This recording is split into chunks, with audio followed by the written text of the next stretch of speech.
nacimiento, cuando él vino a este mundo desde el vientre de su madre, sus padres miraron esas pequeñas piernas torcidas y deformes, y ellos supieron que él nunca sería capaz de correr, nunca sería capaz de trabajar. Sus atribulados padres supieron que él no podría jugar con otros niños, que sería un lisiado toda la vida porque nació cojo. Así que cada día ellos lo traían, siendo ya hombre, para que pidiese limosnas junto a la puerta llamada La Hermosa. Si usted ha estado en Israel, sabe que puede subir al Monte de los Olivos, desde donde se puede observar el Valle del Cedrón y la montaña del Templo, en donde está la mezquita de Omar. Allí, en el Templo de la montaña, hay una puerta, la Puerta Oriental, mejor conocida como Puerta La Hermosa.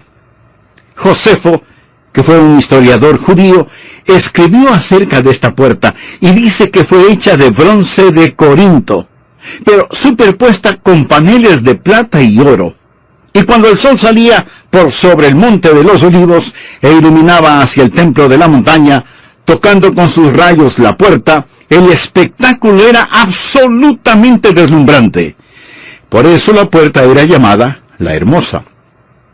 Y aquí, junto a esa puerta, estaba este hombre, un pordiosero quien, debido a las leyes levíticas, no podía entrar aunque quisiera. Y por así decirlo, había una puerta que se interponía entre él y su adoración a Dios. Pedro y Juan vienen y se efectúa un milagro notable, y el cojo de nacimiento se levanta y camina. Ese es a grandes rasgos el contenido de esta historia. Ahora la vamos a estudiar a profundidad. En Hechos capítulo 4, versículo 22 leemos: el hombre en quien se había hecho este milagro de sanidad tenía más de 40 años.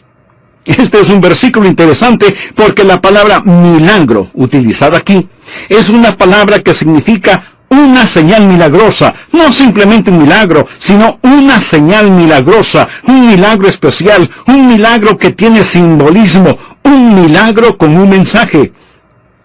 Ahora, el pasaje de la Escritura que estamos estudiando no es para enseñar que hoy nosotros tenemos el poder para ir a los hospitales y decir a la gente: en el nombre de Jesús, levántense y caminen. No. Dios no nos ha dado esa habilidad. Dios no nos ha dado ese poder. Y esto no es decir que Dios no pueda hacerlo, pero absolutamente no es normativo. Este fue un milagro especial, fue una señal milagrosa diseñada para enseñar una lección más profunda. Los apóstoles tuvieron el poder para hacer cosas que usted y yo no tenemos poder para hacerlas. No somos más salvos o menos salvos por tener o no tener el poder para realizar ciertas cosas en el campo religioso. Y además recuerde que Dios no ha dado a todos sus hijos los mismos dones. Leamos Hechos, capítulo 5, versículo 12. Y por la mano de los apóstoles se hacían muchas señales y prodigios en el pueblo. Si está tomando notas o marcando su Biblia, por favor, anote y subraye esa frase: por las manos de los apóstoles. Frente a aquellos que no creían en él como apóstol, frente a aquellos que le decían: tú no eres un verdadero apóstol, Pablo tenía que defender su autoridad apostólica. Por eso él declara lo siguiente en 2 de Corintios, capítulo 12, versículos 11 y 12. Me he hecho un necio al gloriarme. Vosotros me obligasteis a ello, pues yo debía ser alabado por vosotros, porque en nada he sido menos que aquellos grandes apóstoles, aunque nada soy. Con todo, las señales de apóstol han sido hechas entre vosotros en toda paciencia, por señales, prodigios y milagros. Pablo, ¿puedes probar que eres un apóstol? Por supuesto que sí. Por las señales de los apóstoles, los milagros que he efectuado con mis manos autentifican mi autoridad apostólica. Lo que es evidente es que estas no eran personas comunes y corrientes que iban por ahí diciendo: en el nombre de Jesús, levántense y anden. En tiempos neotestamentarios había milagros de introducción, milagros de autenticación, milagros de colaboración y milagros de sustanciación. Ahora vivimos en una época diferente. Ya no tenemos milagros de gloria, sino milagros de gracia. Uno de esos milagros de gracia es el ministerio de evangelismo. Y todos los milagros de gracia son señales que nos enseñan extraordinarias lecciones.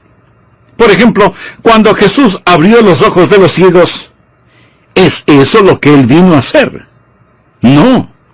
Él no curó a todos los ciegos, pero cuando lo hizo fue una señal de que Él tenía el poder de abrir los ojos de los ciegos espirituales. Cuando Él curó a una persona sorda, ¿curó a todos los sordos? No. Fue una señal, fue un milagro para mostrar que Él tenía poder para ayudar a aquellos que por su sordera espiritual no podían escuchar la voz de Dios. Cuando limpió a los leprosos, fue una señal para enseñar que nos podía limpiar de la vileza y la suciedad del pecado. Cuando Jesús resucitó a un muerto, no resucitó a todos los muertos. Fue una señal para demostrar que Él es la resurrección y la vida, y que Él puede levantar a aquellos muertos en sus transgresiones y pecados. La palabra milagro significa una señal. Y aquí estaba este hombre que no podía caminar, que no podía trabajar, que no podía adorar. Y Jesús, por medio de los apóstoles, sana a este hombre. En la actualidad, hay mucha gente que está poniendo énfasis en la sanación y no en la salvación. En milagros físicos que son solo temporales y no en el milagro espiritual que significa vida eterna. Pedro y Juan dijeron, no tenemos ni oro ni plata, pero lo que tenemos te lo vamos a dar. Mi amigo, lo que tenemos es mucho más grande que la habilidad de sanar enfermos. El hombre fue sanado, y este fue un milagro que no podía ser negado. Hechos 3:11 dice, y teniendo asidos a Pedro y a Juan, o sea, el hombre no los dejaba ir, los tenía abrazados por las piernas. El cojo que había sido sanado, todo el pueblo atónito concurrió a ellos al pórtico que se llama de Salomón. Ninguna persona racional pudo negar este milagro realizado. Hoy en el sentido espiritual hay un paralelismo. Debe haber milagros en mi vida, en su vida, en la vida de las congregaciones, milagros que ninguna persona racional pueda negar. El milagro realizado en la vida del hombre cojo no tenía explicación humana. Leamos el versículo 12. Viendo esto, Pedro respondió al pueblo, varones israelitas, ¿por qué os maravilláis de esto? ¿O por qué ponéis los ojos en nosotros como si por nuestro poder o piedad hubiésemos hecho andar a éste? Lo que Pedro estaba diciendo es, miren, yo no tengo poder inherente en mí. No me miren a mí, yo no lo hice. ¿Qué diferencia con muchos modernos predicadores y sanadores que proclaman tener poder para hacer milagros y envanecidos le roban a Dios la gloria que solo a Él le pertenece? Amigo, ese fue un milagro que no pudo ser razonablemente negado, y fue un milagro que no pudo humanamente ser explicado. Y estoy seguro que usted tampoco puede explicar este milagro de Pedro y Juan. Pedro dijo, no me miren como si yo hubiera hecho este milagro. Esta es la razón por la cual no creo en la oración a los santos. Muchas personas tienen la idea de que los santos tienen un valor inherente en sí mismos, que los santos tienen alguna super habilidad espiritual, y si usted no puede acercarse a Dios por usted mismo, puede acercarse a un santo que tenga influencia, valor y virtud en sí mismo, y él se acercará a Dios representándolo a usted. De pasadita surge una pregunta lógica. Entonces, ¿para qué necesitamos a Cristo? He visto que muchas personas tienen en sus vehículos una pequeña estatua de su santo o santa favoritos. Mejor sería que ese santo o santa se pusiera detrás del volante, porque sus dueños no manejan santificadamente y su vocabulario no es ninguna colección de salmos. Bien, fue un milagro que no podía ser negado razonablemente, fue un milagro que no pudo ser explicado humanamente, pero también fue un milagro que no podía ser desechado ligeramente. Veamos lo que dice el versículo 13. El Dios de Abraham, de Isaac y de Jacob, el Dios de nuestros padres, ha glorificado a su Hijo Jesús, a quien vosotros entregasteis y negasteis delante de Pilato, cuando éste había resuelto ponerle libertad. Lo que está diciendo el apóstol es que este milagro fue hecho en el nombre de Jesús, y que Jesús todavía continúa obrando. Pedro cambia la atención que se le está dando al hombre cojo, y la atención que les están dando a ellos mismos como apóstoles, hacia Jesús. Y es Jesús, en realidad, el héroe de esta historia. Se realizó un milagro. La gente estuvo frente a frente a un milagro que humanamente no podía ser explicado, un milagro que no podía ser razonablemente negado, un milagro que no podía ser ligeramente desechado. Se realizó un evidente milagro y ellos lo vieron. Y ahora Pedro se vuelve un fiscal. Leamos Hechos capítulo 4, los versículos del 8 al 10. Entonces Pedro, lleno del Espíritu Santo, les dijo: gobernantes del pueblo y ancianos de Israel, puesto que hoy se nos interroga acerca del beneficio hecho a un hombre enfermo, de qué manera éste haya sido sanado, sea notorio a todos vosotros y a todo el pueblo de Israel, que en el nombre de Jesucristo de Nazaret, a quien vosotros crucificasteis, y a quien Dios resucitó de los muertos, por él este hombre está en vuestra presencia sano. Como resultado de esto, un gran número de personas vinieron al Señor Jesucristo. En Hechos 4:4 leemos: pero muchos de los que habían oído la palabra creyeron, y el número de los varones era como 5,000. Si usted desea que mucha gente se salve, no trate de alcanzar a mucha gente. Comience individualmente. Cuando un solo hombre es transformado en forma sobrenatural, esa vida tocará multitudes. Pero volvamos con Pedro. Escuche lo que él les dice en Hechos 3:14. Mas vosotros negasteis al santo y al justo, y pedisteis que se os diese un homicida. El apóstol está hablando de cuando los judíos trataron de que Pilato encontrara culpable a Jesús y por lo tanto digno de muerte. Pero Pilato, gobernador romano y procurador, no quería hacer eso. Y por eso les dijo: miren, yo tengo un preso que es un notorio criminal. Su nombre es Barrabás. Él es un asesino y rebelde. Y también tengo a Jesús, en quien no encuentro ninguna culpa. Y puedo dejar en libertad a uno de ellos, a quien quieren que deje libre. Pilato pensaba que ellos pedirían la libertad de Jesús y la crucifixión de Barrabás. Pero la gente, negando a Jesús, escogieron a Barrabás. Por eso Pedro les dice: mas vosotros negasteis al santo y al justo, y pedisteis que se os diese un homicida. En otras palabras, a Pedro no le temblaron las rodillas, ni hubo titubeo en su voz cuando les dijo: ustedes hicieron una terrible elección. Amigo, cuando usted está frente a frente a una decisión, usted no está en libertad. Por supuesto, usted es libre para escoger, pero no está libre para no escoger. Así como tampoco está libre para escoger las consecuencias de su elección. Una vez que toma una decisión, esa decisión escoge por usted. Ahora deseo compartir con usted 3 o 4 cosas acerca de Jesús que hizo que este hombre cojo se levantara y caminara. Porque quiero que usted se levante por sobre las circunstancias de su vida y camine. Hay 3 cosas acerca de Jesús que quiero poner en su corazón por medio de este mensaje. Primero, Jesucristo es el Señor resucitado. Leamos en Hechos 3:15. Y matasteis al autor de la vida, a quien Dios ha resucitado de los muertos, de lo cual nosotros somos testigos. ¿Qué causó que Pedro, quien se enojó y negó a Jesús frente a una pequeña niña, ahora estuviera firme, mirando directamente a los rostros de la gente importante de esos días, la más alta corte de la tierra judía, el Sanedrín, y los principales sacerdotes que también tenían autoridad civil, los señalara con su dedo y les dijera: ustedes lo crucificaron, pero Dios lo ha resucitado de los muertos? ¿Por qué esa súbita osadía de Pedro? Mi amigo, esta es una osadía santa. Una vez que ellos habían visto al Cristo resucitado, una vez que ellos supieron que Él estaba vivo, no había forma de que nadie pudiera amedrentarlos o intimidarlos, porque ellos estaban absolutamente seguros que Jesús era el príncipe de la vida. Había sido levantado de entre los muertos.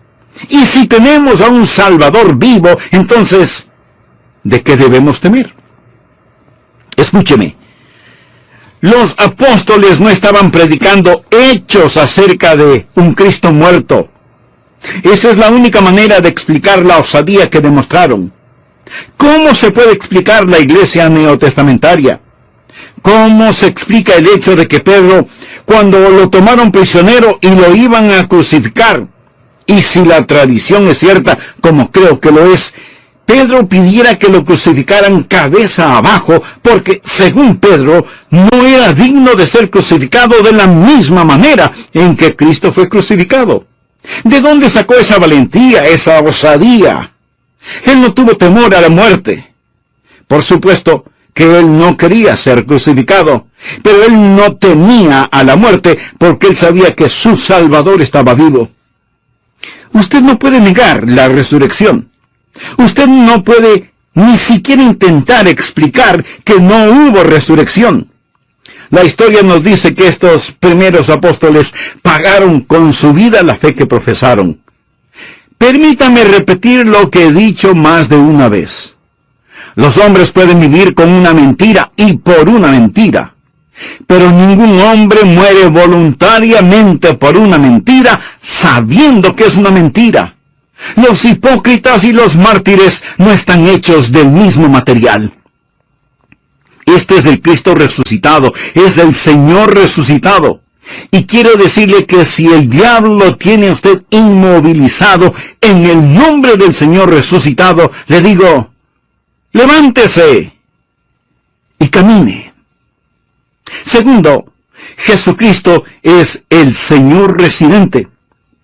Jesucristo no solo es el Señor resucitado, sino que también es el Señor residente. Leamos el versículo 16 de Hechos, capítulo 3. Y por la fe en su nombre a este, que vosotros veis y conocéis, le ha confirmado su nombre, y la fe que es por él, ha dado a este una completa sanidad en presencia de todos vosotros. Notó esa frase, por la fe en su nombre. Hace referencia a la fe depositada en el Señor Jesucristo. ¿Y qué de usted, mi amigo? ¿En quién tiene depositada su confianza? Espero que en ningún hombre o religión, sino en Jesucristo y su relación íntima con Él. ¿Desea ser sanado integralmente? Pues arrepiéntase sinceramente de sus pecados e invite a Jesús a que more en su vida como Salvador y Señor. Él le ama, y porque le ama, desea salvarle de la esclavitud del pecado. Si usted se lo pide, le perdonará. Etapa de crecimiento se caigan más de una vez. Y hasta es casi natural que así suceda cuando están aprendiendo a caminar. Sin embargo, no es muy natural que personas jóvenes y adultas que ya saben caminar se caigan constantemente, a menos que padezcan alguna deficiencia física. Pero cuando se habla de caídas, debemos reconocer que hay caídas emocionales, físicas, económicas, políticas, deportivas, científicas y religiosas. Y nosotros, a lo largo de nuestra existencia, es posible que lleguemos a experimentar caídas en uno o varios de esos campos. ¿Qué hacer al respecto? Bien, abra su Biblia en el libro de los Hechos, capítulo 3, los 6 primeros versículos. Pedro y Juan subían juntos al templo a la hora novena, la de la oración.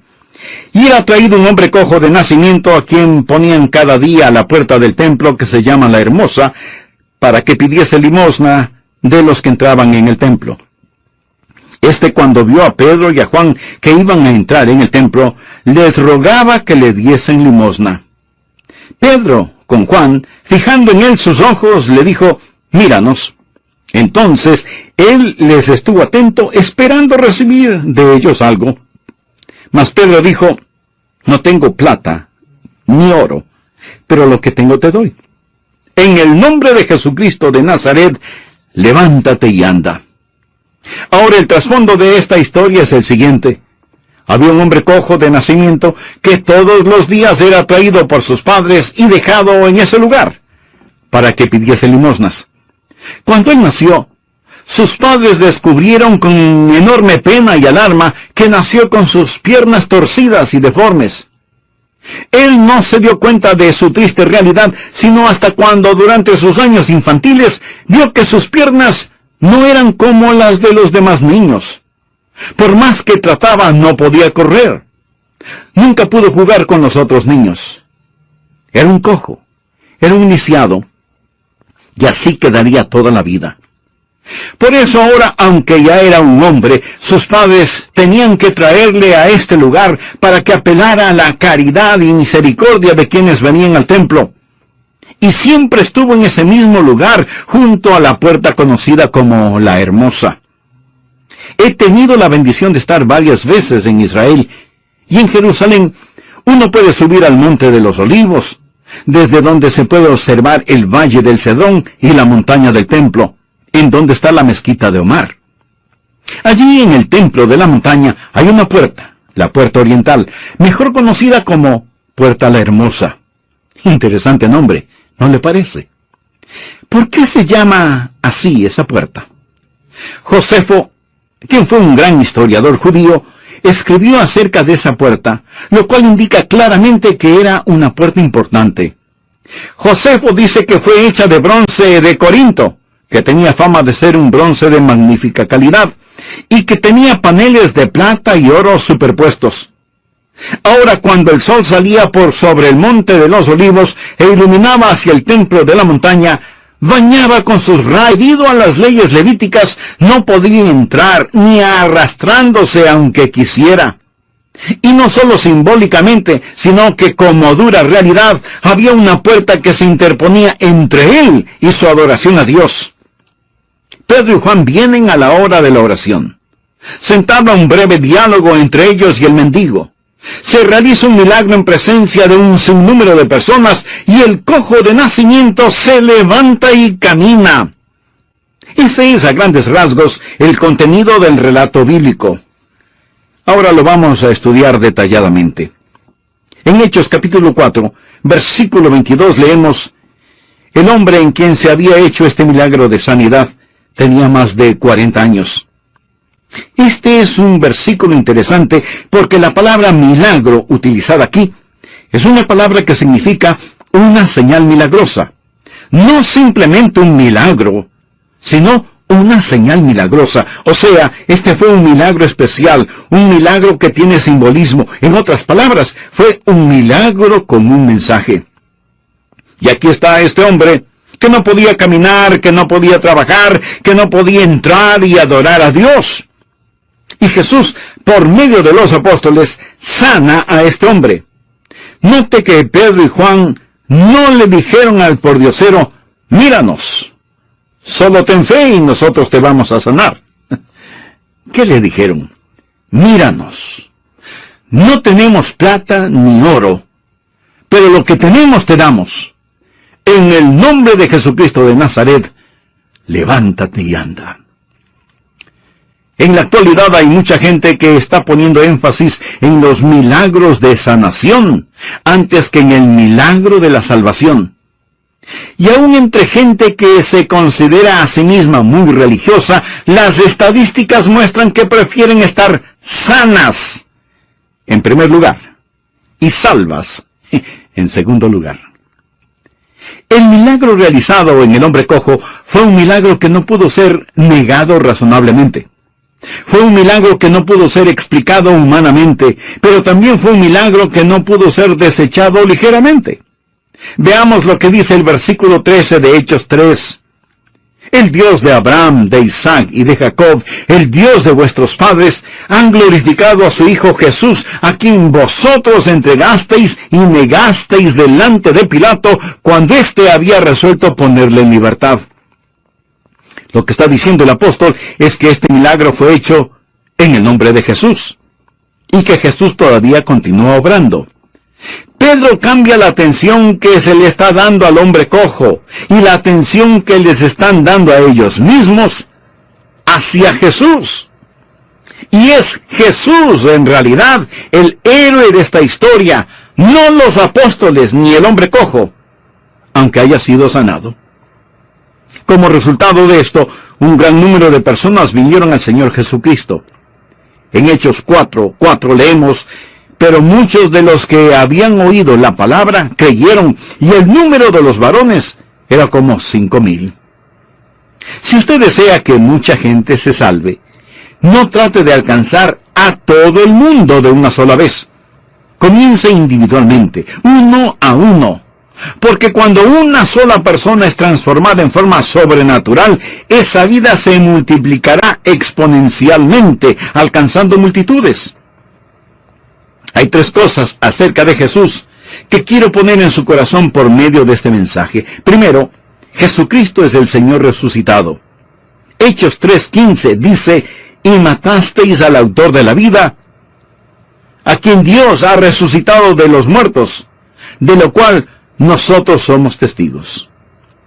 Los apóstoles no estaban predicando hechos acerca de un Cristo muerto.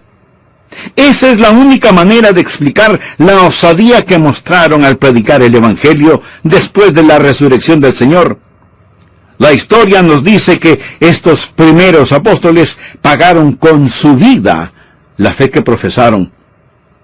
Permítame repetir lo que he dicho más de una vez. Los hombres pueden vivir con una mentira y por una mentira, pero ningún hombre, ninguna mujer muere voluntariamente por una mentira, sabiendo que es una mentira. Los hipócritas y los mártires no están hechos del mismo material. Segundo, Jesucristo es el Señor residente. Hechos 16:3. Y por la fe en su nombre, a este, a quien vosotros veis y conocéis, le ha confirmado su nombre.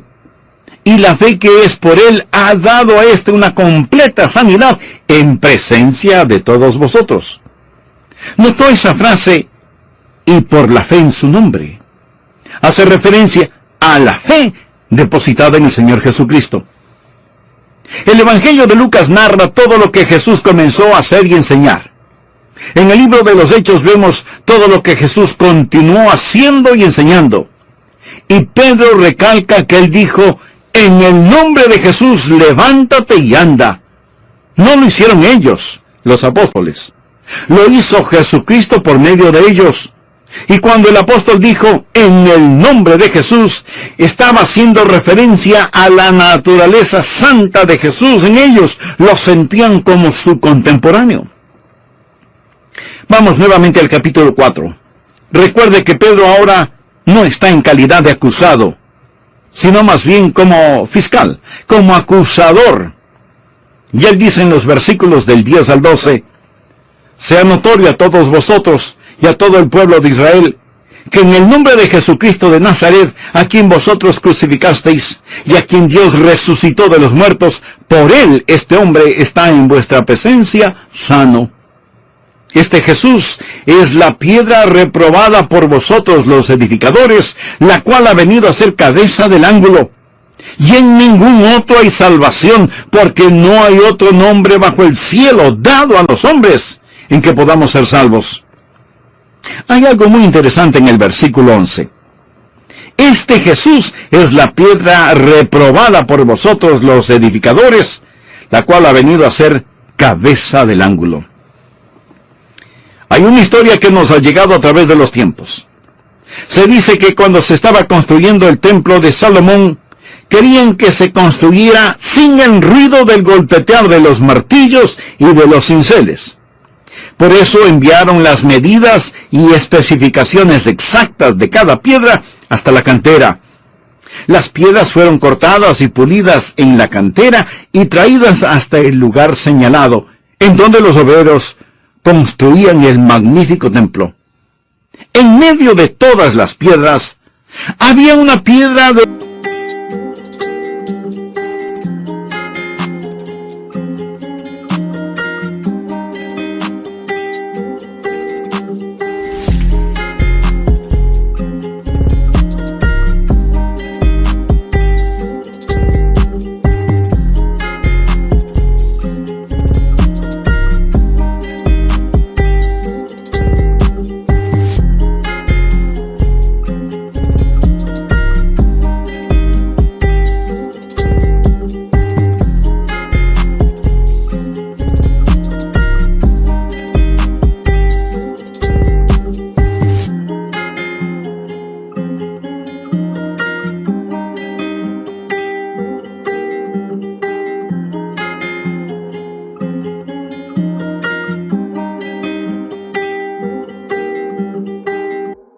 apariencia extraña.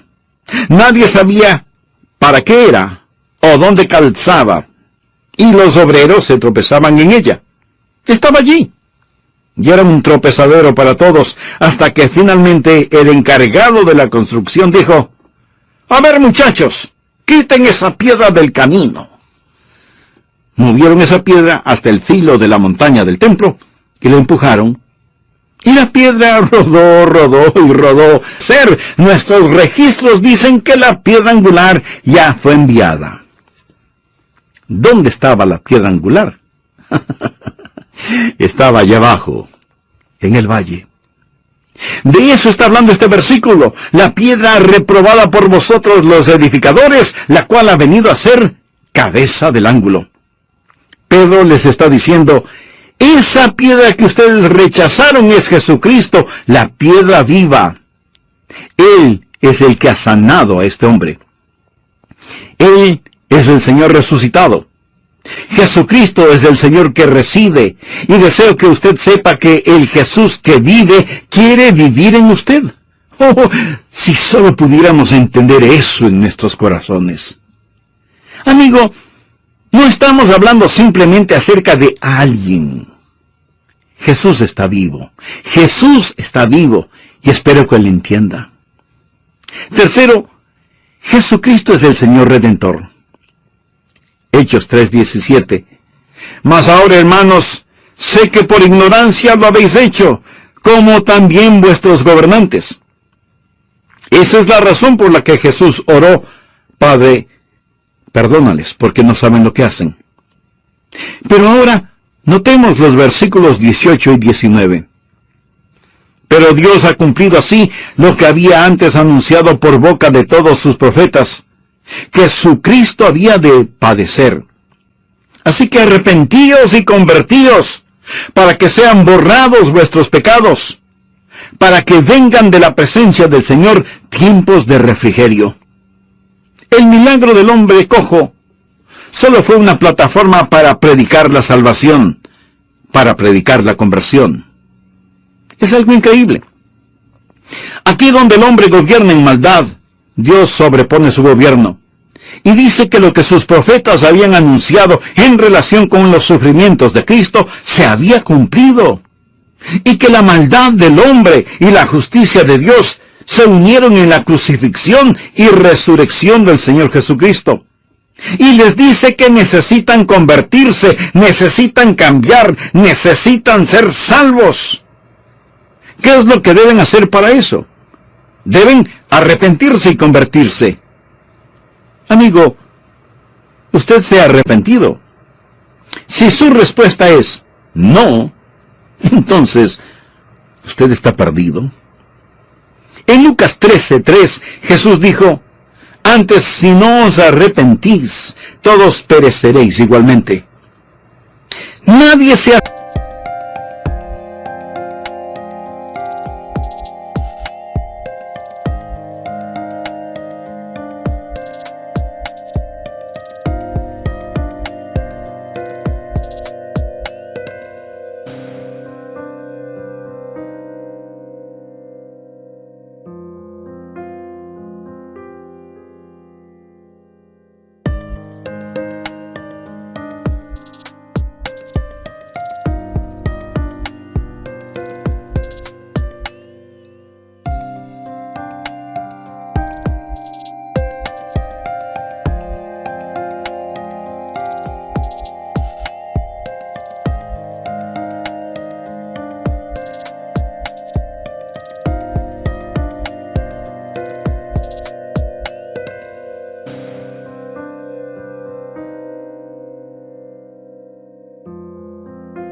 salvado sin haberse arrepentido. Arrepentimiento y fe son las dos caras de una misma moneda. Si no hay arrepentimiento, no puede haber refrescamiento espiritual. ¿Qué es el arrepentimiento? Arrepentimiento no es superar el pecado. Esto no se puede lograr hasta que usted tenga a Cristo en su corazón y en su vida. Dios no dice, limpia primero tu vida y te salvaré. Eso sería salvación por obras. Entonces, ¿qué es arrepentimiento? La palabra metanoia significa un cambio de la mente. Es un cambio del corazón y es un cambio de la mente que conduce a un cambio de vida. Usted se ha arrepentido de sus pecados. La Biblia dice que en el nombre de Jesucristo usted debe arrepentirse, debe creer en el nombre del Señor resucitado, en el nombre del Señor residente, en el nombre del Señor redentor. Cuarto, Jesucristo es el Señor que retorna. Miremos el versículo 20, Hechos 3. Y Él envía a Jesucristo, que os fue antes anunciado. ¿Que envíe a Jesucristo? ¿Pero acaso Jesús no vino ya? Sí, pero Él viene otra vez. Leamos el versículo 21. Aquí en desierto es necesario que el cielo reciba hasta los tiempos de la restauración de todas las cosas, de que habló Dios por boca de sus santos profetas que han sido desde tiempo antiguo. ¿Hacia dónde marcha este mundo?